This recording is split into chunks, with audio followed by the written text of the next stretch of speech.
Hi, welcome to SBR Videos. I'm Peter Loshak. We are continuing our daily coverage of the MLB pitching assignments with Joe Duffy from OffshoreInsiders.com. Right now we're looking at the assignments for Wednesday, June 24th, and Joe Duffy tells me he's chugging along in baseball. Joe Duffy, overall on the year, has it been profitable? If so, how profitable?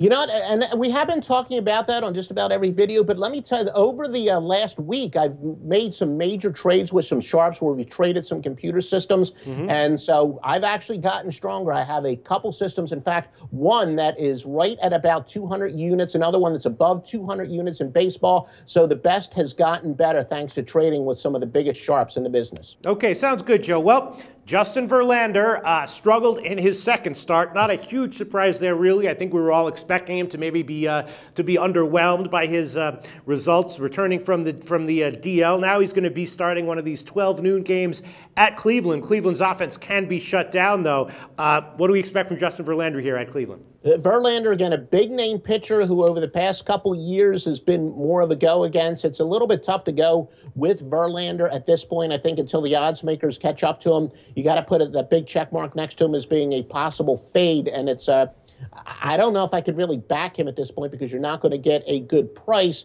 And, you know, Carrasco has done fairly well, not spectacular, but he's done pretty well, but you'll actually probably be getting a very good price with Verlander. So I would look towards fading Verlander at this point. Okay, and then Chris Sale. Wow, dominating, right? Six straight double-digit strikeout games, but the White Sox are just 3-3 in those games. Sale's been dominating, though. It's not been his fault, and here he's going to be on the road at Minnesota with Phil Hughes on the other side. Do we at least expect another dominant performance from Chris Sale, probably another big strikeout game? Absolutely. He's one of the best pitchers in baseball. I know by his standards he got off to a little bit less than great start, but he has more than turned it around lately. He's as hot as any pitcher in baseball, other than maybe Max Scherzer. But Phil Hughes, after a horrible start, he's been pitching some decent baseball, so there's no question the White Sox have a pitching advantage here, a pretty big one, but, well, maybe not a humongous one because Hughes has been pitching a little bit better, so maybe take a look at the under. And then let's talk about the Shelby Miller-Doug Fister matchup, Atlanta at Washington. Now, Miller,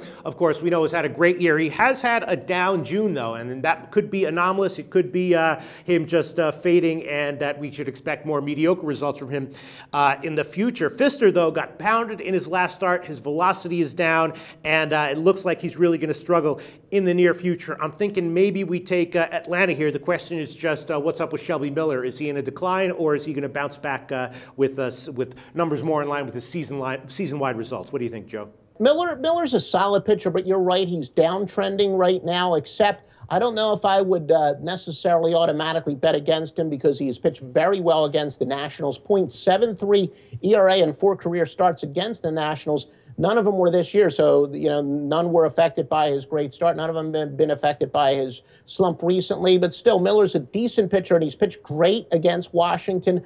So I'm probably not going to go with him. I will most likely pass because, as I said, Miller as of late is kind of downtrending. So with conflicting information, I would say probably a pass. And then Garrett Cole continues his awesomeness, right? He almost never gives up more than 2 runs. Here he's going to be at home against Cincinnati. You know, an okay lineup, but nothing fearsome. I guess we can expect another start from Garrett Cole where he gives up 2 runs at the most. And on the other side, Leakey's very up and down, could easily match Cole, could easily get hit. First of all, do we think that it's a lock that Cole gives up 2 or fewer runs? And what do you think we expect from Leakey? Well, Cole, again, going back to last year, going back to September the 7th of last year, he actually leads the major leagues in wins, and he's pitched 124 innings during that streak, and he's only allowed, I believe, like 3 times he's allowed more than 5 runs or something, so he has pitched very well. Now, Leak, he's been pretty well in the month of June, 2.24 ERA with 21 strikeouts, so maybe a low-scoring game, but still, all in all, I would say that the Pirates do have the advantage. All right, then I want to ask you about Jamie Garcia against Matt Latos. Now, Latos seems very inconsistent, can be excellent at times, at other times looks like the kind of guy where you're watching a pitch and you're like, how could I bet on this guy?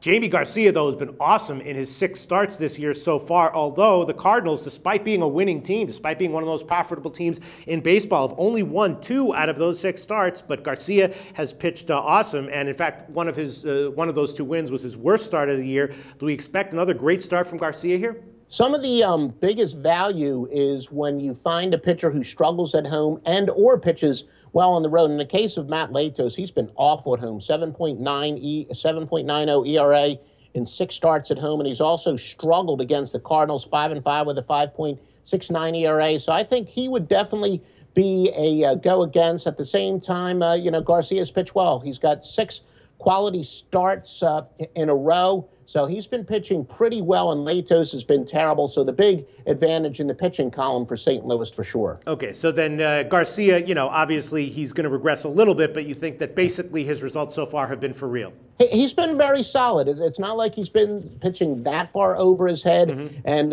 the case of Latos, look, granted, Latos is a horrible pitcher, so I'll kind of give the devil's advocate. Maybe some people think that Latos is pitching well below what he's capable, and Garcia is pitching well above. So maybe, some people would say under those circumstances to go with Latos. But I think the way that Latos is struggling at home, and you want to ride the hot hand, as I said, baseball pitching more than just about any other dynamic when we talk about short-term versus long-term.